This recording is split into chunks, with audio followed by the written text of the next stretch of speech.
मम्मीला सांग फोन करून आम्ही पण सांगू पुन्हा सुरू करूया. एक मिनिट पूर्ण सुरू कर. नवीन नाही घेतलं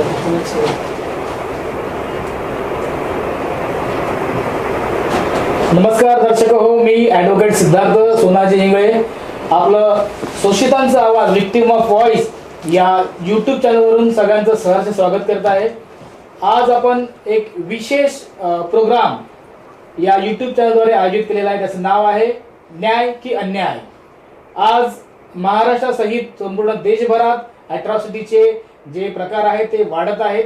या प्रकार वाढण्याचं काम कोण करत आहे?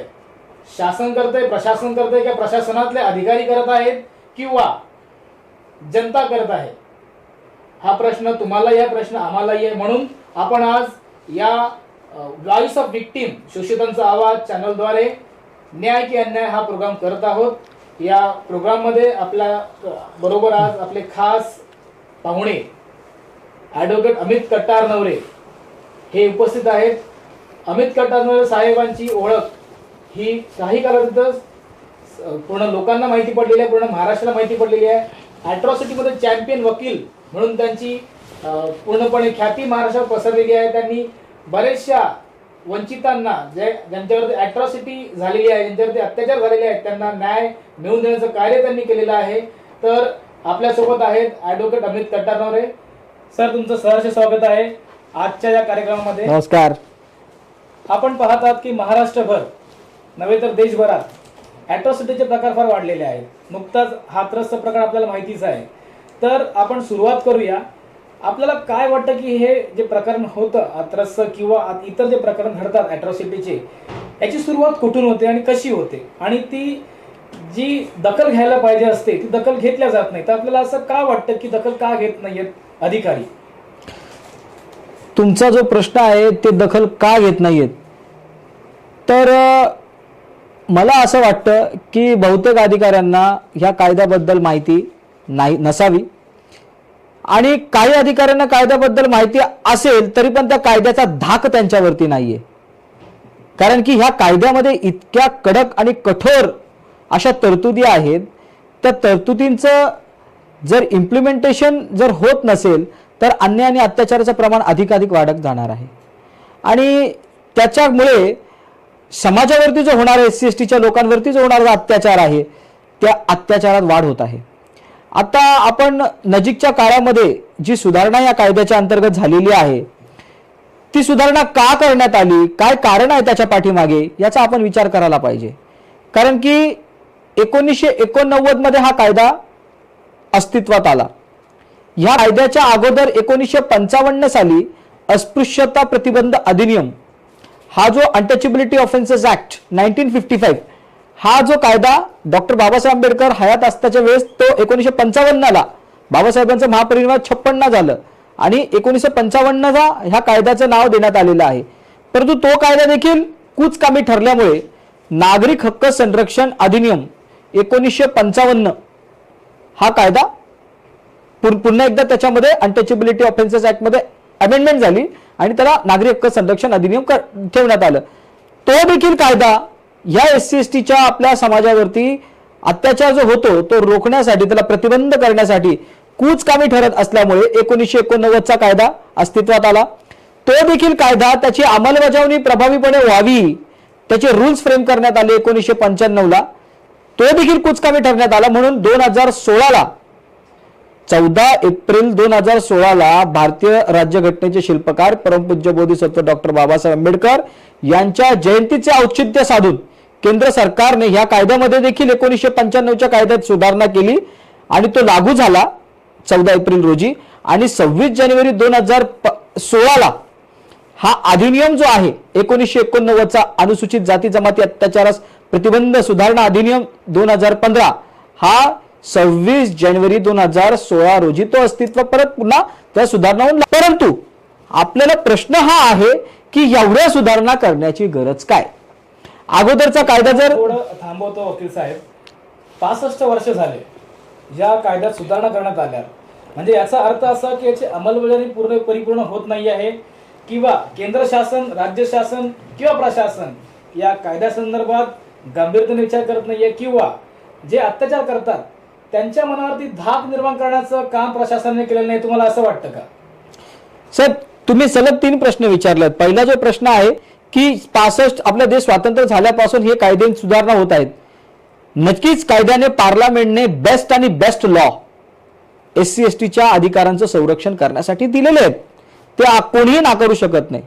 सुंदर असे कायदे भारतामध्ये अनुसूचित जाती जमाती अत्याचारास प्रतिबंध अधिनियम जो आहे त्याच्यासारखा सुंदर असा कायदा या भारतामध्ये अगोदर कधीच पारित करण्यात आलेला नाही, असा माझा एक कायदेशीर अभ्यासक म्हणून माझा अभ्यास सांगतो.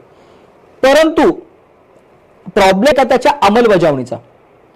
कायदा सांगतो एक, परंतु कायद्याला ती केराची टोपली आपण स्वाभाविक म्हणू शकतो, किंवा तो कायदा म्हणजे कागदावरचा वाघ. तो कायदा फक्त कागदावरती डरकाळी फोडतो, तो अस्तित्वात खरोखर त्याची इम्प्लिमेंटेशन होत नाही, हा माझा भाव आहे. आणि म्हणूनच हेच कारण आहे की जर लोकसेवक त्यांचे हक्क, त्यांचे जे कर्तव्य आहेत त्या कायद्याच्या तरतुदीप्रमाणे जे जे कर्तव्य त्यांना पार पाडणं आवश्यक आहे ते जर त्यांनी पार पाडले तर एवढ्या सुधारणा करण्याची आवश्यकता भासलीच नसती. म्हणजेच याचा अर्थ कायद्यात कसूरता होत आहे, तुम्हाला असं वाटतंय? 101%. फॉर एक्झाम्पल मी त्याचं उदाहरणही देऊ सांगू शकतो. आपला एखादा अनुसूचित जाती जमातीच्या सदस्यावरती अत्याचार झाला, फॉर एक्झाम्पल IPCचा कलम 323 घेऊ.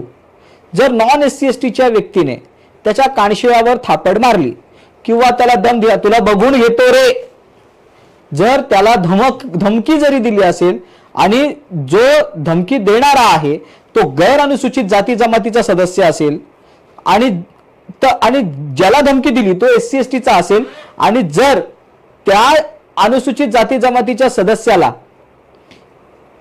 तो आहे पीडित जो व्यक्ती तो SC ST आहे, ते जो मारणारा व्यक्ती त्याला जर माहीत असेल आणि असताना जर त्यांनी असं कृत्य केलं असेल तर अॅट्रॉसिटी प्रमाणे गुन्हा आहे. तर ही जबाबदारी कुणाची? ज्यावेळेस तो फिर्यादी पोलीस स्टेशनला जातो, तो सांगतो की साहेब आमच्यासोबत असं माझ्यासोबत घडलंय, माझी तुम्ही स्टेटमेंट रेकॉर्ड करून घ्या आणि रितसर जर दखलपात्र गुन्हा उघडकीस येत असेल तर तुम्ही FIR रजिस्टर करा, नसेल येत NC होत्याचे NCची कॉपी घ्या, पण माझी स्टेटमेंट रेकॉर्ड करा. पोलीस स्टेशनला पहिलं सांगतात तुम्ही काम करा. ते ठाणे अंमलदार असतात, ते थोडे त्यांच्यामध्ये काय ट्रेनिंग कशी दिलेली आहे शकत नाही मी, कारण की PCRचं डिपार्टमेंट यांच्या कायद्याच्या प्रभावी अंमलबजावणी होण्यासाठी आहे. कुठेतरी PCRचा विभाग देखील त्या ट्रेनिंगमध्ये कुठेतरी पोलिसांना ट्रेनिंग जी आहे ती प्रॉपर नाही. ते सांगतात ते स्टेटमेंट मिळणं कशाला, तुम्ही अर्ज घेऊन या. जर 154 CRPC म्हणतो आणि अॅट्रॉसिटीचा रूल 1995चा रूल 5 क्लॉज 1 असं म्हणतो की एकदा फिर्यादी पोलीस स्टेशनला आला तर तो जसं म्हणतोय तसं ठाणे अंमलदारांनी शॉर्टमध्ये त्याचं म्हणणं रेकॉर्डवरती घेतलं पाहिजे, लिहून घेतलं पाहिजे. त्या स्टेटमेंटच्या समक्ष त्या ठाणे अंमलदाराने सही केली पाहिजे आणि आधी ते सही करायला पाहिजे. त्याची जे कथन केलेलं आहे त्या स्टेटमेंटमध्ये, त्या जबाबामध्ये, त्या फिर्यादीमध्ये जर त्याच्या दखलपात्र गुन्हा उघडकीस येत असेल अॅट्रॉसिटीचा, त्याने रजिस्टर करायला पाहिजे. आणि हा फक्त SC ST अॅट्रॉसिटी ऍक्टच्या संदर्भातच नाही म्हणत, कुठलाही गुन्हा. पण होतंय कसं, तो विक्टिम अत्याचारग्रस्त त्याच्यावर अन्याय झालेला आहे, तो माणूस जातो तर त्याला अगोदर सांगितलं जातं की तू अर्ज घेऊन ये आणि मग अर्ज. हा, तुम्हाला असं सुचवायचं आहे की पोलीस अधिकारी किंवा पोलीस कर्मचारी त्यांच्या अधिकारी कर्मचाऱ्याच्या भूमिकेत नसताना ते न्यायालयाच्या भूमिकेत येतात, तुम्हाला असं म्हणायचं आहे का इथे? 101%. कारण की ते न्यायालयाच्या भूमिकेत कधी येतात? न्याय देणं हे न्यायालयाचं काम आहे. हो, अगदी बरोबर. न्याय देणं हे न्यायालयाचं कर्तव्य असतं. न्यायालयामध्ये आरोप सिद्ध झाल्यावरती तो गुन्हेगार ठरवला जातो. पण इथे पोलीस ठाण्यामध्ये, स्थानिक पोलीस ठाण्यामध्ये अधिकारी किंवा कर्मचारी ज्या प्रकारे वर्तणूक करतात फिर्यादीसोबत, तिथेच ते त्यांना न्याय देण्याचा प्रयत्न करतात. तुम्हाला असं वाटतं हा काम सुधारपणा आहे, वेळ काढूपणा आहे, का कायद्याचा अभ्यास नाहीये, तुम्हाला असं वाटतं? साहेब, आपण जर वकील साहेब ज्या पद्धतीने आपण म्हटलात की फिर्यादीची स्टेटमेंट न घेणं आणि त्यांचा कर्तव्यच कसूर आहे की कामचुकारपणा आहे की कायद्याचं अज्ञान, मला असं वाटतं की ह्या कायद्याला त्यांना त्या जो संबंधित लोकसेवक असतो त्याला त्यांच्या ACP जे असतात तिथे त्यांना काम द्यायचं नसतं. कारण की त्याला तपासच करायचा नसतो मुळात या गुन्ह्याचा. त्याचं काम काय, फिर्याद दाखल करून घेणे, त्याचा रिपोर्ट SP असेल ग्रामीण भागात SP साहेबांना देणे पण या किंवा काही म्हणजे अपवाद आपल्या असू शकतात. आपल्या आपल्या आपल्या प्रश्नाचं मला थेट थोडं उत्तर देऊ द्या. आपण नंतर प्रश्न विचारा, मी त्याचं देखील उत्तर देईल. आपण जो पहिला प्रश्न विचार त्याचं उत्तर मला पहिलं देऊ द्या. त्यांना द्यायचं नसतं असं मला वाटतं. कारण राहिला प्रश्न की पोलीस स्टेशनला गेल्यानंतर न्यायालयाच्या भूमिकेत ऑफिसर असतात का? तर हो असतात. कसे असतात त्याचं उदाहरण मी तुम्हाला देईन. ज्यावेळेस तो म्हणतो की माझी स्टेटमेंट घ्या, कायद्याप्रमाणे स्टेटमेंट घेणं त्यांचं कर्तव्य, ते घेत नाही. उलट सांगतात की तुम्ही अर्ज करा. अर्ज घेऊन गेल्यानंतर म्हणतात आम्ही अर्जाची चौकशी करू. आणि जर चौकशी करू, आता फौजदारी प्रक्रिया संहितेचा कलम ज्या ज्या डेफिनेशनच्या व्याख्या आहेत त्याच्यामध्ये चौकशी आणि तपास ह्या दोन गोष्टी वेगवेगळ्या आहेत. चौकशी करण्याचा अधिकार हा न्यायदंडाधिकारी किंवा न्यायाधीश यांना फौजदारी प्रक्रिया संहितेच्या कलमाच्या तरतुदी सांगतात. आता ते आम्हाला आपल्या नागरिकांना सांगतात की नाही, आम्हाला 7 दिवसाचा टाइम पिरियड दिलाय. कोणत्या तरतुदीत? ज्या वेळेस तुमची स्टेटमेंट वाचल्यानंतर खरोखर दखलपात्र गुन्हा उघडकीस येतो की नाही, फक्त त्यांना तेच पाहायचं आहे. पण ते तिकडे न्यायालयाच्या भूमिकेत असे येतात, ती जी स्टेटमेंट आमच्या समक्ष दिलेली ती खरी आहे की खोटी आहे, की चुकीची आहे की बरोबर आहे, योग्य आहे की वाईट आहे, हा पाहण्याचा त्यांना अधिकार नाहीये. त्यांनी फिर्याद नोंदवून घ्यायची, इन्व्हेस्टिगेशन स्टार्ट करायचं. इन्व्हेस्टिगेशन मध्ये जर त्यांना निष्पन्न झालं की ही फिर्याद खोटी आहे, तर न्यायालयामध्ये बी समरी विथ प्रॉसिक्युशन त्या फिर्यादीच्या विरोधात दाखल करू शकतात. म्हणजे न्यायालयाचं काम आहे, ती जर न्यायालयामध्ये जर जे काही रिपोर्ट असेल, A समरी असेल, B समरी असेल, C समरी असेल, त्यांना ते न्यायालयात दाखल करणं. न्यायालय ठरवील फिर्यादी पक्षाची बाजू ऐकल्यानंतर की पोलिसांनी जो काही रिपोर्ट फाईल केलेला आहे तो ऍक्सेप्ट करायचा की नाही. म्हणजेच हे न्यायालयाचं काम आहे. योग्य काय, चुकीचं काय, चौकशी करणं. पोलिसांचं काम काय? तपास करणं. आणि तपास कधी करतील? ज्या वेळेस ते FIR रजिस्टर करतील. पण मुळात ते FIRच करत नाही ना, ते तिथे न्यायाधीश बनतात, ठाणे अंमलदार. खरं की खोटं, चुकीचं की बरोबर, कोणी अधिकार दिलाय त्यांना? कायदा म्हणतोय का? आता राहिला ललिता कुमारी वर्सेस स्टेट ऑफ उत्तर प्रदेशचं सरकारचं जजमेंट, सॉरी अपेक्स कोर्टाचं जजमेंट. आता अपेक्स कोर्टाने त्या जजमेंटमध्ये काय म्हटलंय की जर त्या दखलपात्र गुन्हा जो स्टेटमेंट रेकॉर्ड केली किंवा अर्ज दिलाय त्याच्यातून दखलपात्र गुन्हा उघडकीस येतो की नाही येत अशी जी असमंजस्याची परिस्थिती असेल, कन्फ्युजन असेल, तर तुम्हाला 7 दिवसाच्या आत त्यांना तुम्हाला सांगायचंय. परंतु जर ती असमंजस्याची परिस्थिती जर असेल तर तुम्ही तसं पत्र द्यायला पाहिजे की असं असं दिसून येते. ते तसंही करत नाहीत. आणि 7 दिवसाच्या जर NC होत असेल, जर त्यांना वाटतं NC दाखल करायची, FIR होत असेल तर FIR रजिस्टर करून तपास करायचा. पण हे होत नाही. त्याच्यामुळे तुमचा जो पहिला प्रश्न आहे की पोलीस न्यायालयाच्या भूमिकेत येतात, तर तो खरोखर माझ्या व्यक्तिशा सर्व पोलीस अधिकारी नाहीत. काही काही अधिकारी इतके इमानदार आहेत की तात्काळ यस FIR आहे, चला घेऊन दाखल करा. त्यांनी त्याच्यामध्ये बिसमारा पण गेलेल्या आहेत अनेक केसेसमध्ये. परंतु असे बोटावर मोजणे इतकेच काही अधिकारी आहेत. आणि त्यांनी जर असं प्रामाणिकपणे जर काम केलं तर जे वरिष्ठ अधिकारी आहेत त्यांना तो त्रास होतो. कारण की तपास जातो ACP लेवलच्या अधिकाऱ्यांकडे. आणि मग 60 दिवसाच्या तपास पूर्ण करणे, आरोपीला अटक करणे, त्याची मेडिकल करणे, साक्ष पुरावा गोळा करणे, व्हिडिओ रेकॉर्डेड कॅमेरामध्ये त्याची प्रोसिडिंग इन्व्हेस्टिगेट करणे, त्या पीडित व्यक्तीचे हक्क आणि अधिकाराचं संरक्षण करणे, ह्या सगळ्या त्यांना जो कायदेशीर त्यांचे जे कर्तव्य पडण्याचा जो त्यांना त्रास होतो, तो त्रास टाळण्यासाठी ते खाली सांगतात असं मला वाटतं. आणि असा माझा अभ्यासही मला सांगतो. याच्यावरती जर त्यांना कुठे कोणाला ऑब्जेक्शन असेल त्यांनी त्याच्यावरती बोलावं एखाद्या अधिकाऱ्याने. आम्ही न्यायालयामध्ये देखील या गोष्टी फेस करायला तयार आहोत. कारण की हे होतंय, हे प्रॅक्टिकल होतंय. गुन्हेच दाखल होत नाहीयेत. मुळात गुन्हे दाखल होणं तर त्या कायद्याचं इम्प्लिमेंटेशन होणं कसं? म्हणजे प्रायमरी तुम्हाला असं म्हणायचं आहे की जर कॉग्निझेबल ऑफेन्स आहे तर तात्काळ FIR रजिस्टर झाली पाहिजे, तात्काळ विदाउट डिले फोर्थविथ आहे तर त्यांनी तात्काळ NC दाखल करून त्याची चौकशी करून 7 दिवसाच्या मध्ये त्यांनी FIR दाखल करावा असं नाही नाही नाही नाही. जर कॉग्निझेबल ऑफेन्स डिस्क्लोज झाला तर FIR रजिस्टर करणे. स्टेटमेंट मधून जर NC डिस्क्लोज झाली तर NC रजिस्टर करणे. जर गुन्हाच होत नाही, सिव्हिल होत असेल तर सिव्हिल करून घेणे. परंतु स्टेटमेंट रेकॉर्ड करताना मेन म्हणजे स्टेटमेंट रेकॉर्ड करण्याची पण पद्धत.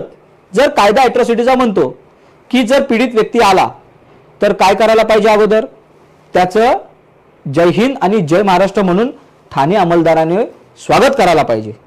पीडित जर असेल अॅट्रॉसिटीचा त्यानंतर त्याला स्वच्छ ग्लासामध्ये पाणी भरून पिण्यास द्यायला पाहिजे. प्रोसेस आहे ही प्रोसेस सर्क्युलर आहे महाराष्ट्र आपला गृह विभागाचं. दर्शक आणि एक उपयुक्त माहिती ऍडव्होकेट अमित कटारे साहेब देत आहेत, तर प्लीज काळजीपूर्वक आणि एकदम फोकसली तुम्ही ऐकून घ्या.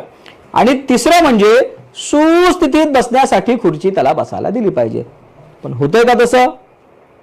ज्या वेळेस तो म्हणतो की आमची फिर्याद घ्या, मग एक अधिकारी येणार तिकडे, तो म्हणणार हा काय तुमचं काय झालं, तर त्याला ती अर्धी सांगितल्यानंतर लगेच तो थांबतात, लगेच दुसरा येणार, हा काय झालं, मग त्याला सांगितल्यानंतर म्हणजे विक्टीमला जसं काय इंटरोगेशन चालू आहे, आरोपीला कसं इंटरोगेट करतात पीसी मिळाल्यानंतर, अशा पद्धतीने फिर्यादीला तो खरा बोलतोय की खोटा बोलतोय याची शहानिशा करण्याचं काम ते कदाचित करत असतील. अधिकार दिलाय कोणी हो तुम्हाला?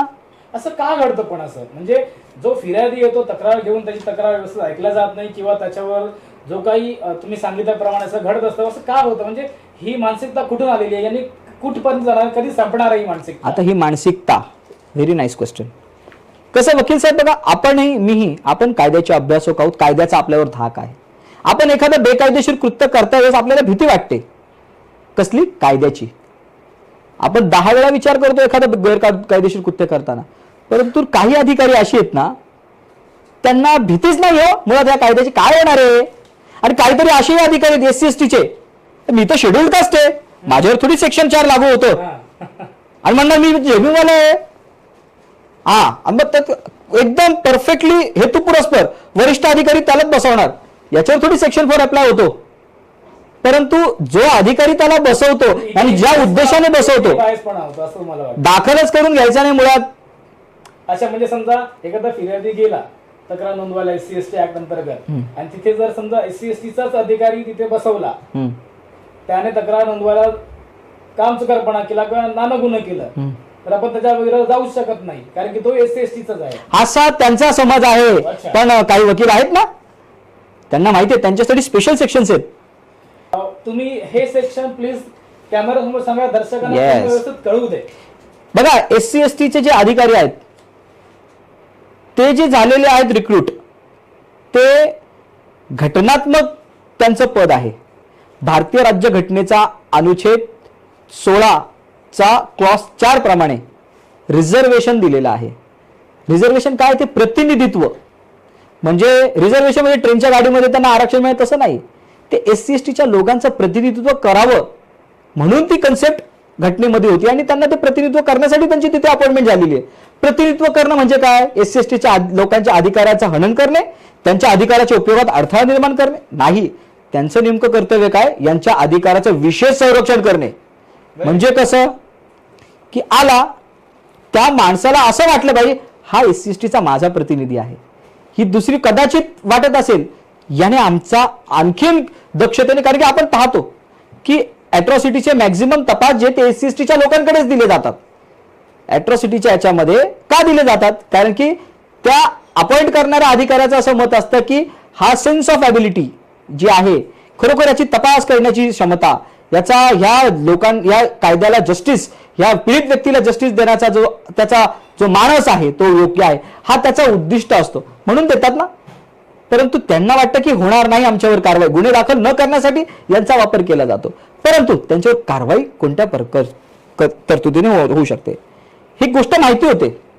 म्हणूनच SC ST ऍक्टचं इम्प्लिमेंटेशन न करणे आणि तो अधिकार, स्टॅट्युटरी अधिकार नाकारणे, वैधानिक अधिकार आहे SC ST च्या लोकांसाठी त्यांचं संरक्षण करण्यासाठी अॅट्रॉसिटीज ऍक्ट, तो नाकारणे हा गुन्हा कसा? तर PCRचा कलम 7 त्याचा पोटकलम 1 त्याचा उपकलम अ असं म्हणतो की एखादा अनुसूचित जाती जमातीचा सदस्य त्याचा हक्क आणि अधिकार वापरीत असताना त्याच्या हक्क आणि अधिकाराच्या उपयोगात अडथळा निर्माण करणे हा एक. दुसरा, त्याची छेड काढणे, त्याला त्रास देणे, त्याचा हक्क आणि अधिकार तो वापरीत असताना. आणि तिसरा, जो त्याला हक्क आणि अधिकार प्राप्त झालेल्या घटनात्मक किंवा वैधानिक तो अधिकार नाकारणे हा फौजदारी गुन्हा आहे. कोणत्या कायद्याप्रमाणे? नागरिक हक्क संरक्षण अधिनियम 1955. आणि तो गुन्हा सर्वांसाठी लागू आहे. तो SC ST साठी आहे नाहीये तो विषय नाही, तो सर्वांसाठी जे SC ST चे ऑफिसर त्यांना देखील तो ऑफेन्स आहे. आता हक्क आणि अधिकार काय? की वैधानिक अधिकार आहे की आमची फिर्याद SC ST च्या लोकांची फिर्याद तुम्ही दाखल करून घ्या. नाही केली, तो म्हणे मी शेड्यूल कास्ट आहे, माझ्यावर काय कलम 4 नाही लागणार, PCR लागतो, IPC लागतो 166, 166 लागतो, correct. कायद्याची अवज्ञा करणे, 167 चुकीचे दस्तावेज तयार करणे. पब्लिक सर्वंट असताना तू एखाद्याला त्रास किंवा नुकसान त्याचं होण्यासाठी चुकीचे दस्तावेज तयार करणे हाही त्याच्यात लागतो. आरोपीला कायदेशीर शिक्षेपासून वाचविण्यासाठी कायद्याची अवज्ञा करणे 221 देखील लागतो. अनेक सेक्शन त्याच्यावर लागतात. त्याला काय वाटतं, वरिष्ठ सांगतात, तो कायद्याचा पाईक नसतो. शपथ ज्यावेळेस घेतो रिक्रूट होताना, मी भारतीय संविधानाच्या प्रति निष्ठा बाळगीन, मी कायद्याप्रमाणे वागेन, पण ड्युटीवर आल्यानंतर साहेबांच्या आदेशाप्रमाणे वागेन. मग साहेब जर एखादा म्हटला की एखाद्याचा मर्डर करीन का? नाही करणार. SC STच्या लोकांच्या हक्क आणि अधिकाराच्या उपयोगात अडथळा निर्माण किती छान प्रकारे करतात. का करतात? कारण की ह्या कायद्याचा धाक नाही. आणि ह्या कायद्याचा धाक का नाही? कारण की ह्या कायद्याच्या इम्प्लिमेंटेशनसाठी आपल्यासारखी बुद्धिजीवी, वकील मंडळी, पत्रकार, नेते मंडळी, समाजसेवक जागरूक नाहीत. त्याच्यासाठी ते स्ट्रगल करत नाहीत. विविध मुद्द्यांकडे त्यांचं लक्ष आहे. परंतु जर समाज टिकला, सन्मानाने जगला, वागला, शिकला, सवरला, तर तो समाज परिवर्तन होईल, सोशल ट्रान्सफॉर्मेशन होईल. आणि ह्या कायद्यांमध्ये वेळोवेळीच्या सुधारणा करण्याची गरज भासते सरकारला. ते करण्याची गरज भासणार नाही जर त्याचं प्रॉपर इम्प्लिमेंटेशन ह्या लोकसेवकांनी जर केलं तर. याच्यात का तरतुदी केल्यात? यांच्यावरती नेग्लेक्ट ऑफ ड्युटीज, यांनी जर यांची ड्युटी जर केली नाही त्यांच्यावरती कारवाई करण्यात यावी. का म्हणतं गव्हर्नमेंट? का कायदा म्हणतो?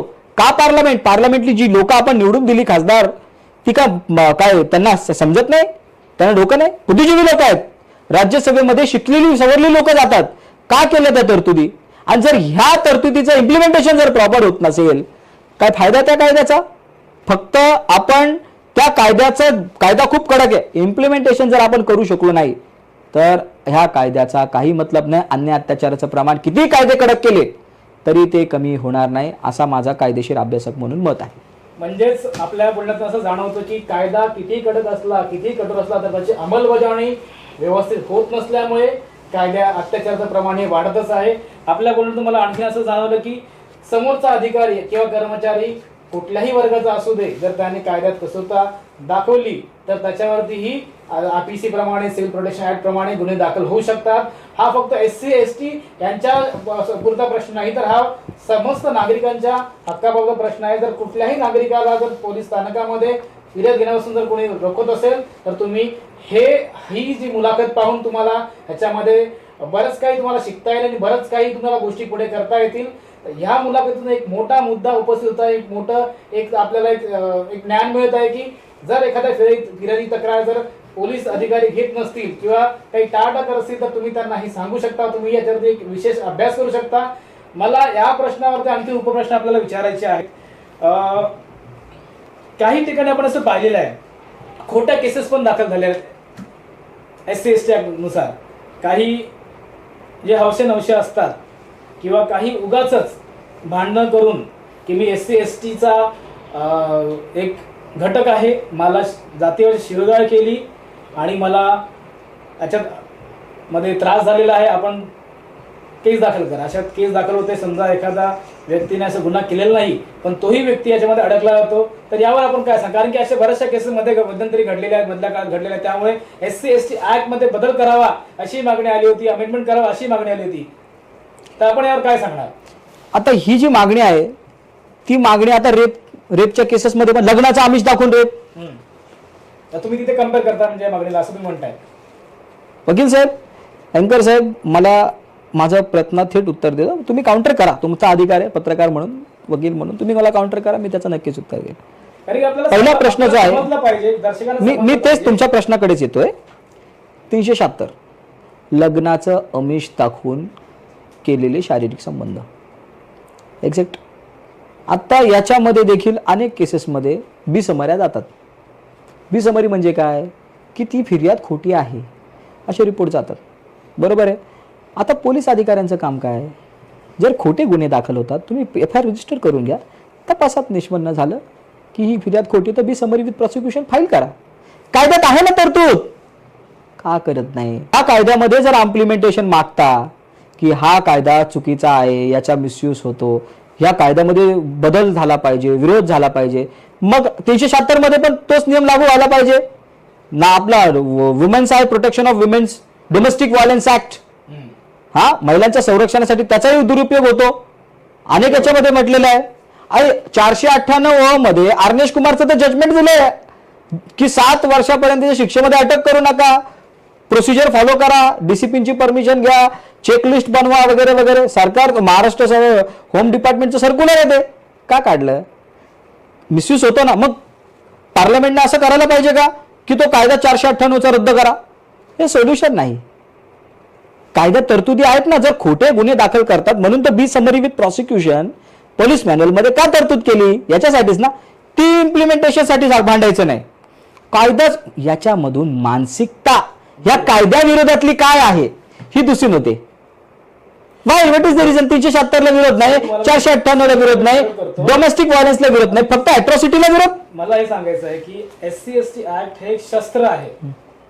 SC/STच्या घटकांसाठी दिलेलं घटनेने, पार्लमेंटने. अजिबात शस्त्र नाहीये, हे संरक्षण आहे. Very good. हे शस्त्र नाहीये. दर्शक हो, SC/ST ऍक्ट हा आपल्याला दिला एक संरक्षण कायदा आहे. या कायद्यानुसार आपण आपले हक्क आणि अधिकार आपण मिळवू शकतात. अमित कटनरे साहेब आपल्यासोबत आहेत, जुळलेले आहेतच आणि ते बऱ्याच प्रश्नावरती थेट उत्तर देत आहेत, अचूक उत्तर देत आहेत. आणि त्यांनी जो मध्यंतरी जो प्रकार घडला होता की SC/ST ऍक्ट रद्द करा, अमेंडमेंट करा, त्यावेळी त्यांनी अचूक आणि थेट उत्तर दिले. त्यांनी उदाहरणासाठी उत्तर दिलेले आहे. माझ्याकडे एक केस आलेली आहे आपली, नुकतीच एक केस आलेली की त्या केसमध्ये पनवेल न्यायालयाने, माननीय पनवेल न्यायालयाने 5 पोलीस अधिकाऱ्यांना एक नोटीस बजावलेली आहे. तर या केस संदर्भात आपण थोडंसं चर्चा करूया. म्हणजे दर्शकांना आपण सांगूया की कशा प्रकारे तिथे हेटाळणी होत आहे फिर्यादींची, कशा प्रकारे फिर्यादींना तिथून त्यांच्या न्यायापासून वंचित केलं जात आहे. न्यायालयाने अशा प्रकारची नोटीस बजावणं याचा अर्थ कर्तव्यामध्ये कसूर पूर्णपणे दिसून येत आहे. तर आपण आम्हाला या केसबद्दल थोडंसं इथे सांगावं आणि मुळात नक्की काय झालेलं आहे ते आपण प्लीज उघडीस आणावं. एक फिर्यादी होता, त्याचा एका ठिकाणी अपमान झाला सार्वजनिक ठिकाणी, जो अॅट्रॉसिटीज ऍक्टचा कलम 3चा पोटकलम 1चा आर प्रमाणे गुन्हा आहे. आणि तो अपमान झाल्यानंतर तो पोलीस स्टेशनला फिर्याद दाखल करण्यासाठी गेला. तर फिर्याद दाखल करण्यासाठी गेला, जी काय माहिती मला त्या फिर्याद्याने त्याच्या सोबत गेलेल्या लोकांनी मिळाली ती माहिती अशी की गेल्यानंतर स्टेटमेंटला बसवत नव्हते, अर्ज घेऊन या. अर्ज म्हणे यांनी त्यावेळेला सांगितलं की नाही, नियम 5चा पोटनियम 1 प्रमाणे तुम्ही आमची स्टेटमेंट रेकॉर्ड करा, 154 प्रमाणे तुम्ही स्टेटमेंट रेकॉर्ड करा. तिथं गुटाळ म्हणून तिथे PSI होते, त्यांनी त्यांच्या वरिष्ठ अधिकारी जे आहेत ते दौंडकर सिनियर PI पनवेल तालुकाचे, त्यांना सांगितलं की असं असं आहे की साहेब आपण स्टेटमेंट रेकॉर्ड करा. स्टेटमेंट अर्धी झाली तर कोराटे म्हणून तिथे API आले आणि ते सांगू लागले की मी पण शेड्यूल कास्ट आहे, मी पण बुद्धिस्ट आहे, शेड्यूल्ड कास्ट आहे मी, मला सांगा आता. अर्धी स्टेटमेंट झाली, कोराटे साहेब मध्ये आले इंटरव्ह्यू. आणि मग त्यांची पण ते काय पद्धत मला समजली नाही. मग आता त्यांना पण सांगावं लागलं. म्हणजे फिर्यादीने वेळोवेळी प्रत्येकाला, प्रत्येक ठाणे अंमलदार वेळोवेळी पुन्हा कोणत्या तरतुदीप्रमाणे चेंज होतो, हे मला नवीन शिकायला काहीतरी मिळतंय. म्हणजे फिर्यादीची तिथे हेटाळणी झाली. ते हेटाळणी, त्यांना फिर्यादीला विचारल्यानंतर तो म्हणाला की हेटाळणी झाली. त्याच्यानंतर स्टेटमेंट रेकॉर्ड केल्याच्या नंतर आम्ही त्या फिर्यादी तिथे सिनियर साहेबांना म्हणाले की साहेब तुम्ही स्टेटमेंट रेकॉर्ड केलेले, तुम्ही FIR घ्या, आम्ही चौकशी करू. मग ते सांगायला लागले साहेब सेक्शन 18 तुम्ही नुसतं कायद्याचंच बोलता, कायद्याचीच भाषा सांगता आणि वाद घालू नका अशी सिनियर असे ते सांगत होते. फिरायची स्टाईल असं वाद घालू. तो म्हणतो साहेब सेक्शन 18 मध्ये जी अमेंडमेंट झाली त्याच्यात इन्क्वायरी करतायत, तर तुम्ही इन्क्वायरी नाही करू शकत, तर इन्क्वायरी करणं, चौकशी करणं न्यायालयाचं काम आहे. तर वाद आणि आवाज इतक्या मोठ्याने होता की तो फिर्यादी अक्षरशः घाबरला. त्या पोलीस ठाण्यामध्ये त्यांचं जे संरक्षण व्हायला पाहिजे अत्याचारापासून, त्यांना ज्या पद्धतीने तिथे भयमुक्त वातावरण व्हायला पाहिजे, तिथे पोलिसांकडूनच तिथे संबंधित दौंडकर जे सिनियर PI वाद घालून अशा पद्धतीने, म्हणजे हाच जर प्रकार त्या फिर्यादीने किंवा इतर नागरिकाने जर त्या साहेबांसमोर जर केला, वाद घालू नका नाही तर बघा, तर 353 खाली त्यांनी ताबडतोब अटक केली असती. त्यांच्या मनामध्ये भीती निर्माण झाली, असं हातवारे करून जरी त्यांना जर वाटलं 353 दाखल करतात. हे हे हे हे जे याच्या पाठीमागे लॉजिक हे जे होतंय हे घडतंय हे फार खतरनाक आहे. म्हणजे तुम्ही सांगितलेली प्रोसेस, एखादा SC/ST चा घटक आला, फिर्यादी आला, त्याला तिथे मोकळं वातावरण मिळालं पाहिजे, त्याला कॉन्फिडन्स मिळाला पाहिजे. ते तर विसरून जा, ते पूर्णपणे अँकर साहेब, ते विसरून जा. तो मिळतच नाही. पण अशा पद्धतीने त्याला धाक दाखवला जातो. काही लोक, सर्वसामान्य, तो माणूस घाबरला, इंटर्न आहे, लॉचा अभ्यासक आहे, ज्यावेळेस तो सांगत होता त्याच्यासोबत असा प्रकार घडला. आणि असं जर समाज, ज्याला एखाद्याला कायद्याचं नॉलेज नाही, तो म्हटला साहेब हे कायद्यामध्ये आमच्यासोबत असं घडलंय, तुम्ही असं का करता, मी तुम्हाला बघून घेईन, इतका जरी तो त्या भावनेच्या भरात म्हटला तर ताबडतोब त्याचा टेम्पर वाढवायचा आणि मग 353 दाखल करून आत टाकायचं.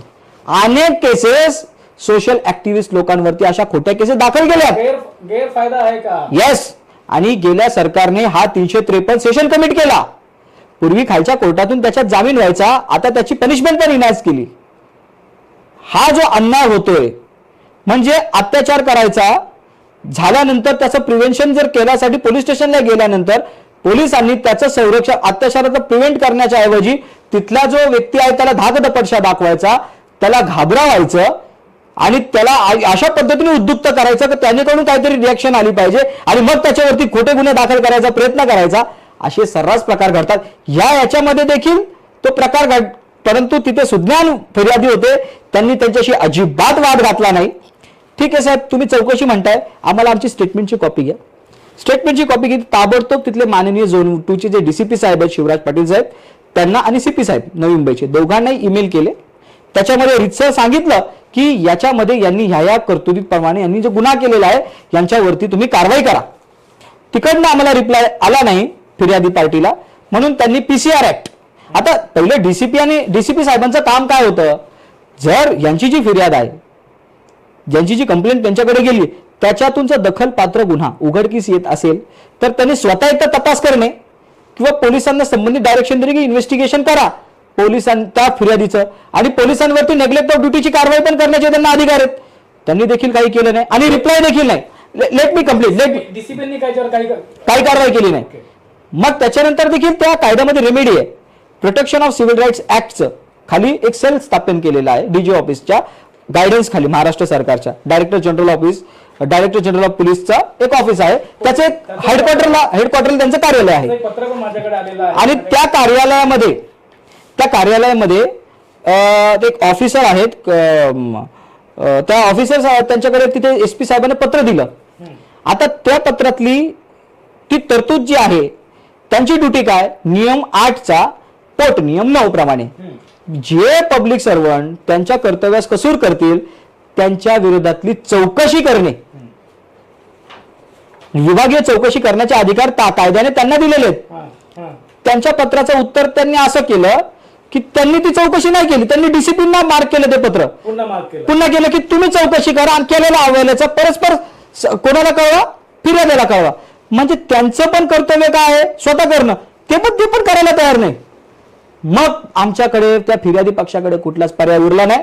गो to the court, special power, special court. म्हणजे आपण फिर्यादी अगोदर स्थानिक पोलीस स्टेशनला गेला फिर्याद दाखल करायला, तिथे त्याची फिर्याद दाखल केली नाही गेली, उलट त्याच्यावरती धाकदपटशहा किंवा त्याच्यावरती अपमानजनक त्याच्यावरती व्यवहार झालेला आहे असं तुमच्या सांगण्यातून कळत आहे.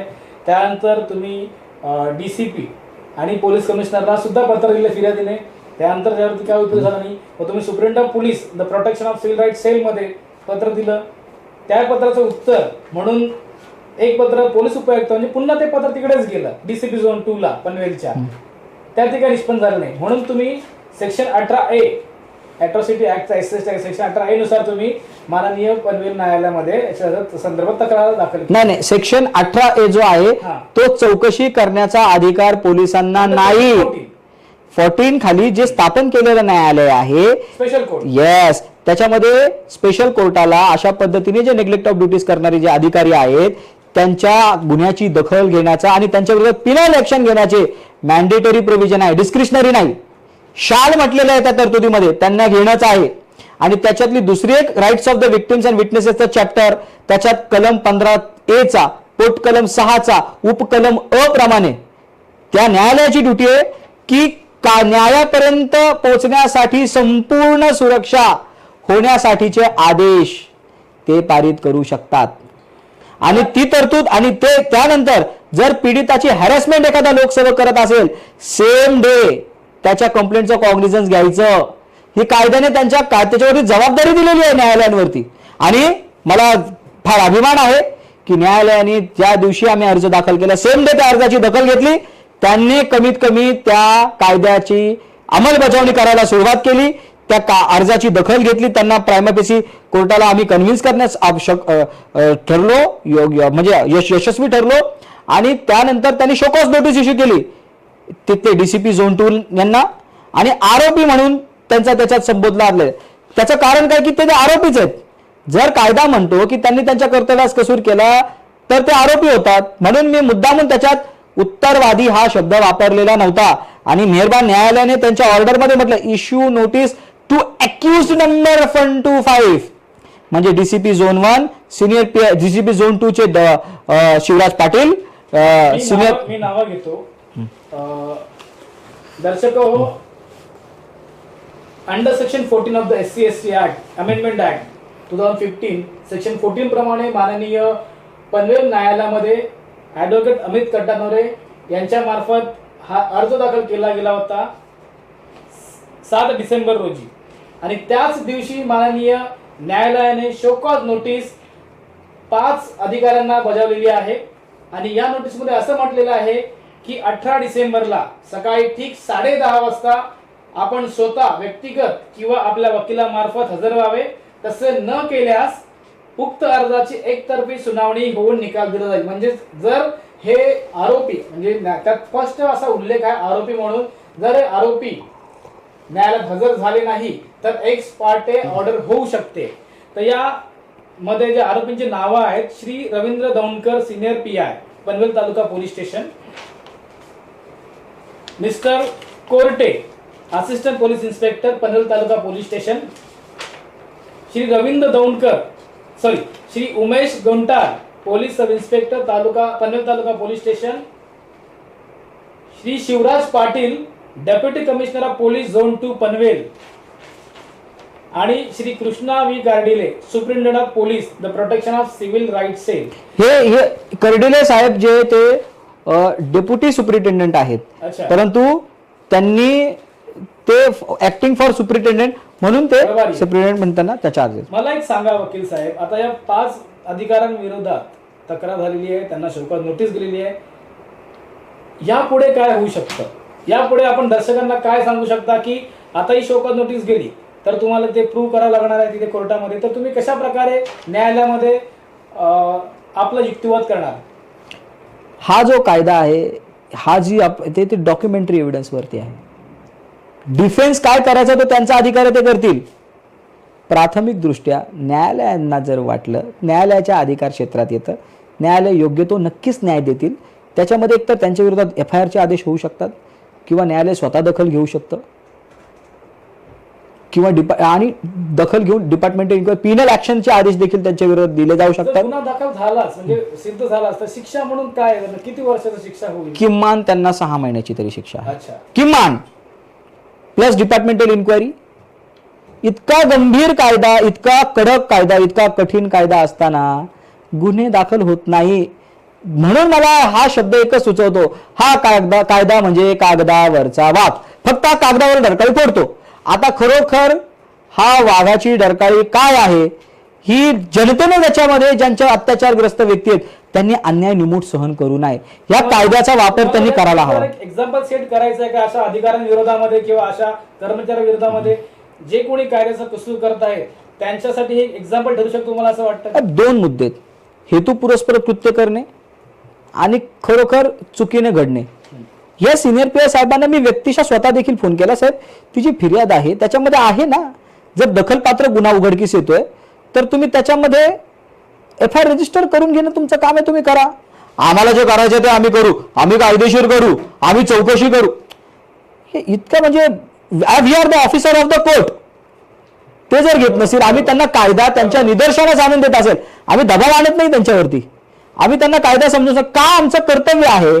आम्ही कायद्याच्या अभ्यासा कायदा LLB ची डिग्री घेतली, आम्हाला आमचं बार काउन्सिल पण ते टीचिंगचं प्रोफेशन करण्यासाठी पार्ट टाइम मुभा देतं, तर त्याचा एक सामाजिक भाग म्हणून आम्ही त्यांना कायदा त्यांच्या दर्शनास आणून दिल्यानंतर देखील जर ते कायद्याची अंमलबजावणी करत नसतील, डीसीपी साहेब त्यांचे वरिष्ठ अधिकारी आणि सीपी साहेब जर आमच्या अर्जांची दखल घेत नसतील, जर आम्हाला पीसीआर डिपार्टमेंट जे आमच्या हक्काचं जे पोलीस अधिकाऱ्यांनी सेपरेट डिपार्टमेंट का उभं केलंय, या जी पोलीस यंत्रणेने जर आम्हाला न्याय नाही दिला, तर त्यांच्यावर इन्क्वायरी करण्यासाठी जे पीसीआरचा विभाग आहे तिथून देखील आम्हाला न्याय मिळत नसेल, आमच्या हक्काच्या अधिकाराचं हनन होत असेल, आमच्या अत्याचार करणाऱ्या लोकांवर जर त्यांचे हौसले वाढत असतील, तर तुम्हाला मी प्रश्न विचारतो, आम्हाला न्यायालयाच्या व्यतिरिक्त कुठला पर्याय आहे का? आणि त्यांची आणि आमची, पोलिसांची आणि माझी कुठल्याही प्रकारचे व्यक्तिगत दुश्मनी नाही. ही लढाई कायद्याची आहे.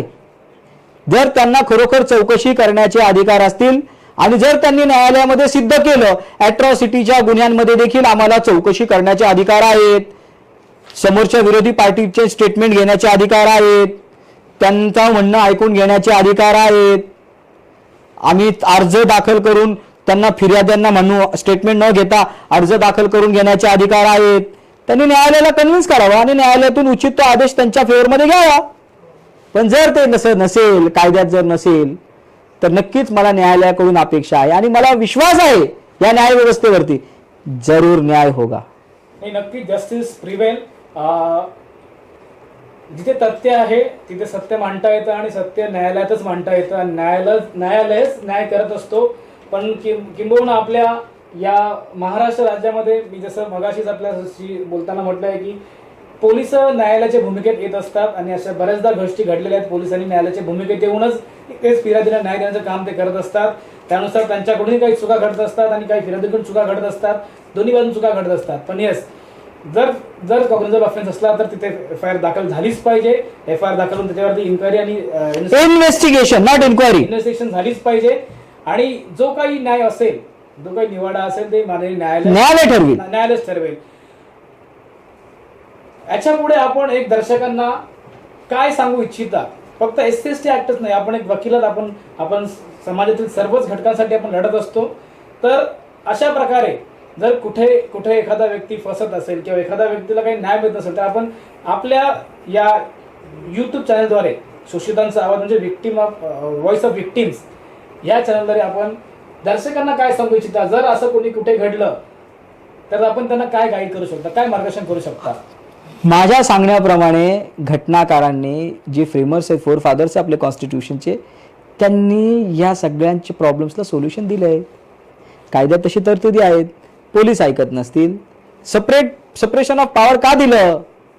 पोलीस जर ऐकत नसतील तर न्यायालय, कायदे जर पारित प्रॉपरली होत नसतील तर सुप्रीम कोर्ट आहेत, हायकोर्ट आहेत. कायद्याप्रमाणे पोलीस करत नसतील तर मॉनिटरिंग करण्यासाठी कोर्ट्स आहेत. इतकंच म्हणणं आहे, कायदा हातात न घेता कायद्याच्या चौकटीत राहून न्यायालयीन लढा आणि जनतेची साथ, जनतेला जागरूक करून हे जे चुकीच्या गोष्टी घडत आहे, आपल्याला संविधानाच्या 4 फादर्सनी काय म्हटलंय, काय इंटेन्शन आहे कॉन्स्टिट्यूशनचं? To achieve the goal of welfare state, कल्याणकारी राज्य घोषित करणे. तर सामाजिक समता प्रस्थापित झाल्याशिवाय कल्याणकारी राज्य होऊ शकत नाही.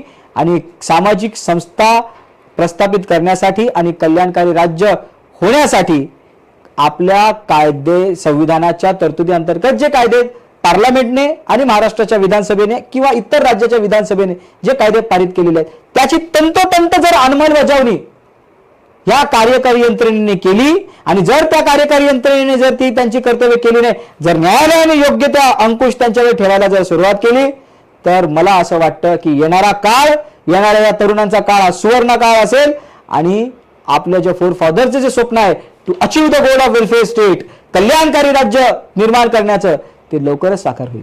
नक्कीच अमितजी, मला आणखीन एक शेवटचा प्रश्न आपल्याला विचारायचा आहे. या व्हॉइस ऑफ विक्टिमच्या माध्यमातून आपण राज्यशास्त्राच्या गृहमंत्र्याला काय सूचित करू इच्छिता? बिकॉज काय असतं की आपण पोलिसांशी जेव्हा चर्चा करतो तेव्हा असं एक जाणवतं की कुठेतरी अवेअरनेस नाही आहे कायद्यासंदर्भात, कुठेतरी ट्रेनिंग अपुरी पडते. तर आपण असं सुचवू इच्छिता का राज्य सरकारला, गृहमंत्रालयाला, की पोलिसांसाठी किंबहुना एक ट्रेनिंग कॅम्प सुरू करावं, जे महत्वाचे कायदे जसं SC/ST ऍक्ट मध्ये बऱ्याचशा अनियमितता असतात, तर या संदर्भात गृह मंत्रालयाने असं काही ट्रेनिंग सेल सुरू करावं, जेणेकरून अधिकाऱ्यांना कर्मचाऱ्यांना ट्रेनिंग मिळेल आणि ते प्रॉपर त्याच्यावर काम करतील. मला अजिबात हे सुचवावंसं वाटत नाही, कारण की ऑलरेडी आमचं गृह खातं तेवढं चांगलं काम करतंय हो. पोलीस ट्रेनिंग सेंटर कशाला आहेत? तिथल्या अधिकाऱ्यांना पगार आपल्या टॅक्समधून का मिळतो? ही सगळ्या ट्रेनिंग वगैरे सगळ्या झाल्यात हो. प्रश्न आहे इच्छाशक्तीचा. नाही, ट्रेनिंग म्हणजे मला ही ट्रेनिंग म्हणायची आहे, जे कायदे पारित केलेले आहेत त्याची अंडरस्टँडिंग प्रॉपर व्हावी. मग ह्या कायद्यातच तरतूद आहे ना, हे जिल्हा प्रशासनावरती ती जबाबदारी दिलेली आहे, समाज कल्याण विभागावरती ती जबाबदारी दिलेली आहे या कायद्याने, आणि ते दोन्ही विभाग त्यांचं कर्तव्य पार करण्यासाठी प्रयत्न करतायत, त्यांच्या प्रॉपर ट्रेनिंग पण होत आहेत, समजतंय, परंतु इच्छाशक्ती नाही ना इम्प्लिमेंटेशनची. इच्छाशक्तीचा अभाव असं तुम्हाला म्हणायचं. हेतू पुरस्पर या कायद्याची अंमलबजावणी न होणे हा माझा प्रॅक्टिकल एक्सपिरियन्स आहे, आणि बऱ्याचशा केसेसमध्ये, बऱ्याचशा अनेक घटनांमध्ये माझा अनुभव, एकच नाही, कुठे कुठे. आता मला थोड्या वेळापूर्वी फोन आला की बँड्रा साईटला कुठेतरी 307 मधून 302 दाखल केला, SCचा मुलगा आहे, ताबडतोब अॅट्रॉसिटी व्हायला पाहिजे.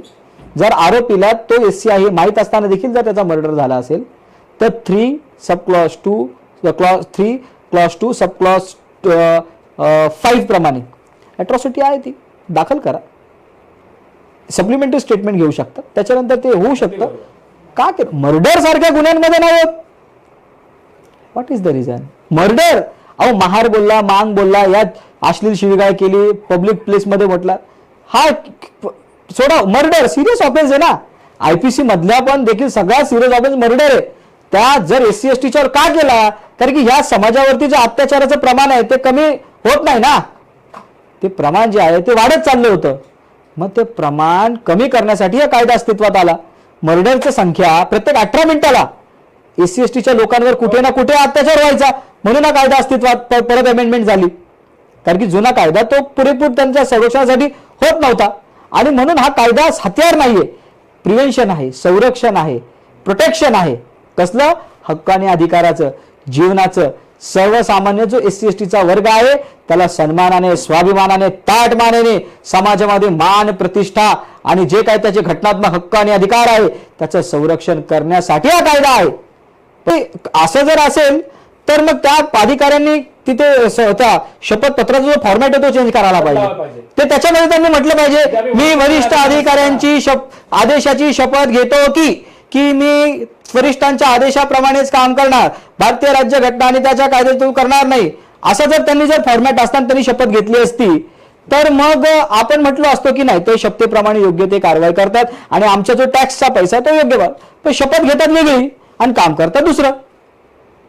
आणि सर्वच अधिकारी नाही, काय काय अधिकाऱ्यांना मनापासून सल्यूट आहे, झटतात, रात्रीचा दिवस करतात इम्प्लिमेंटेशन त्या कायद्यासाठी. आणि आहे असे काही अधिकारी आहेत जे योग्य काम करतात, पण त्यांना देखील अडवणूक वरिष्ठ काही अधिकाऱ्यांची आहे. मी आपल्या चॅनलच्या माध्यमातून सांगू इच्छितो, एक वकील म्हणून, एक अभ्यासक म्हणून, अशा अधिकाऱ्यांना जर व्यवस्थेतील काही अधिकारी त्रास देत असतील तर त्याच्या विरोधात देखील त्यांनी पुढे आलं पाहिजे. अहो 100 वर्ष शरीर होऊन जगण्यापेक्षा एक दिवस वाघ होऊन जगारे, घटनाकारांचं स्टेटमेंट कुठेतरी फुलफिल व्हायला पाहिजे. आणि अन्याय करणाऱ्यापेक्षा अन्याय सहन करणारा कुठेतरी मोठा गुन्हेगार असतो. आपण बाबासाहेबांचे खरं जर अनुयायी असो, बाबासाहेबांच्या मार्गावरती चालणारी जर लोक असेल तर आपण अन्याय सहन न केलेला बरा. काय जाणार आहे, काय नुकसान होणार आहे, काय करत होते आपल्या पूर्वजांकडे, काय होतं काय नव्हतं, लढलेत, करतोय आपण, लढलं पाहिजे. संघर्ष हे आपल्या रक्तात आहे, संघर्षाशिवाय आपल्याला कुठलाच पर्याय नाही. मेहनत करा, कष्ट करा, तुमचे नाव लौकिक प्रत्येक आपल्या क्षेत्रामध्ये तुम्ही तुमचा ठसा उमटवा, पण कसा? लुच्चेगिरी न करता, हौजरेगिरी न करता, तुमचा हक्क आणि अधिकाराचा वापर करून सुवर्ण काळ आपल्याला गाण. हेच बाबासाहेबांचं स्वप्न होतं. म्हणूनच आपण आपल्या बाबासाहेबांचा शेवटचा संदेश देखील हाच होता, काय की मला माझ्या समाजाला समता. समता म्हणजे कशी? ज्या सर्व समाजातील लोकांना ज्या पद्धतीने व्यवस्था ट्रीट करते त्याच व्यवस्थेमध्ये ताठमानेने या व्यवस्थेतील काही लोक सर्वांना जगता आलं पाहिजे, हा समानतेचा अधिकार होता. पण तो होत नाहीये, आणि ते करण्यासाठी आपल्याला या घटनाकारांनी जे दिलेले कायदे आहेत त्याचं इम्प्लिमेंटेशन होण्यासाठी हा संघर्ष कायदेशीररित्या कायद्याच्या चौकटीत राहून न्यायालयीन लढ्याच्या माध्यमातून द्यायला हवा. म्हणून आपण आपल्या आजच्या कार्यक्रमाचं नाव ठेवलं होतं न्याय की अन्याय. आपण खूप चांगल्या प्रकारे खूप व्यवस्थित काही प्रश्न असतील आपल्या प्रेक्षकांचे तर देखील तुम्ही ते घेऊ शकता. त्याच्यावर येतोय. जर काही प्रश्न असतील दर्शकांनी तर कृपया याच्यावर विचारावे. अमित जी, आपण खूप सुरेखरित्या आपण या अॅट्रॉसिटी वरती काम करत आहात आणि आपल्याला यश सुद्धा मिळत आहे. बरेचसे जे अत्याचारग्रस्त लोक आहेत आपण त्यांना न्याय मिळवून दिलेला आहे. खरं खूप कौतुकास्पद आहे. खूप कमी वेळात आपण जीवाची पर्वा न करता सुद्धा आपण याच्यावरती काम केलेलं आहे. आपलं खरोखरच धन्यवाद मी देतो आहे. बरेचशा दर्शकांचे आपल्याला प्रश्न आहेत. आपण ते प्रश्न घेऊया आणि पाहूया नक्की आपले दर्शक काय बोलत आहेत.